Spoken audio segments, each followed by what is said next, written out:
আসসালামু আলাইকুম। হচ্ছে আমাদের একটি সুইমিং পুলের কাজ চলতেছে 10 তলার উপরে। আমরা 10 তলা বহুতল একটা বিল্ডিংয়ের উপরে আছি। 10 তলা বিল্ডিংয়ের উপরে একটি সুইমিং পুলের কাজ চলছে আমাদের। তো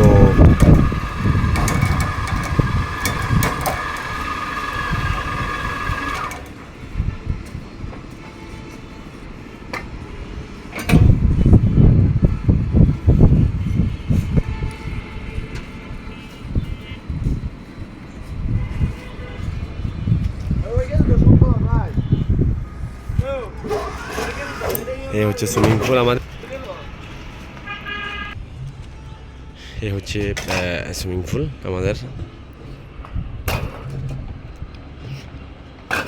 এটা হচ্ছে বরিশাল।